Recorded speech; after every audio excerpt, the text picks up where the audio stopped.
Selamat pagi. Mana yang terbuka dengan tema besar doa hari ini akan mempersekutukan mengenai berdoa bukan untuk diri manusia tetapi untuk Allah.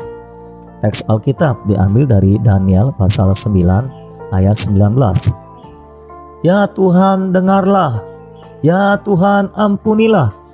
Ya Tuhan, perhatikanlah dan bertindaklah dengan tidak bertangguh, oleh karena Engkau sendiri Allahku, sebab kotamu dan umatmu disebut dengan namamu. Sebuah doa yang sejati bukanlah doa untuk diri sendiri, juga bukan untuk orang lain, melainkan untuk Allah. Bahkan ketika kita berdoa agar orang diselamatkan atau agar jemaat dibangkitkan, haruslah berdoa untuk Allah. Perhatikanlah doa Daniel dalam ayat di atas. Ia berdoa agar Allah mau mendengar dan memberikan kasih karunia kepada dia dan bangsa Israel, bukan demi kepentingan mereka, melainkan oleh karena Engkau sendiri. Ini berarti meskipun Engkau memberkati kami, tetapi bukan untuk kami, melainkan untuk dirimu sendiri. Tujuan doa yang tertinggi adalah agar Allah mendapatkan kuasa dan faedah. Secara luaran kita kelihatannya berdoa untuk banyak orang, untuk banyak urusan, atau untuk diri sendiri. Tetapi kita harus menelusuri sumbernya dan mengatakan, Ya Allah, doaku ini semuanya adalah bagimu. Apakah permohonanku dikabulkan atau tidak, itu tidak penting. Tetapi kuasa dan faedah yang engkau dapat dari doa ini, itulah yang terpenting. Ketika orang Kristen berdoa untuk kebutuhan materi, seringkali mereka tidak dapat berdoa dengan perkasa. Ketika berlutut, segera mencucurkan air mata dan berdoa. Ya Allah, kasihanilah aku. Aku tidak memiliki makanan, pakaian, dan tempat tinggal. Kasihanilah aku. Doa seperti ini sangat kasihan, karena hanya berdoa untuk diri sendiri.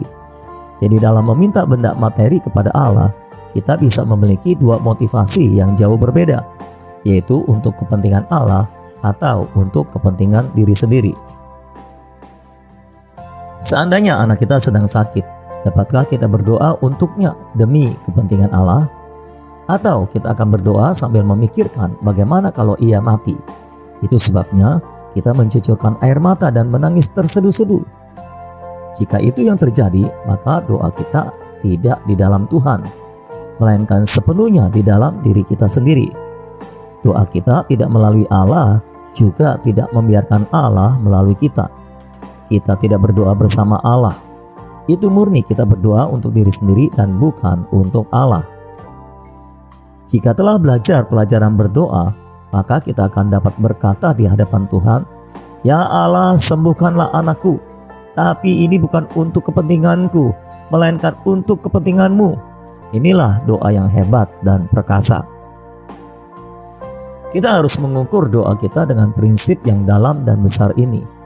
Jika kita mengukurnya dengan prinsip ini, maka kita akan menemukan bahwa dalam perkara ilahi seperti berdoa ini, kita masih banyak dipenuhi dengan diri sendiri dan bukan Allah. Baik tujuan, motivasi, atau harapan doa kita masih dipenuhi percampuran ego. Kita memang berdoa kepada Allah, tapi di dalam hati kita sepenuhnya berdoa di dalam diri sendiri dan untuk diri sendiri. Bila kita belajar pelajaran ini, kita tidak akan lagi mengucapkan doa yang memelas penuh cucuran air mata karena minta dikasihani oleh Allah. Sebaliknya, kita akan berdoa dengan berani dan perkasa karena kita tidak berdoa untuk diri sendiri, melainkan untuk Allah. Mari berdoa. Oh Tuhan Yesus, tanggulangilah ego kami sepenuhnya ya Tuhan, agar kami tidak lagi berdoa untuk kepentingan diri kami sendiri, melainkan untuk Allah. Amin.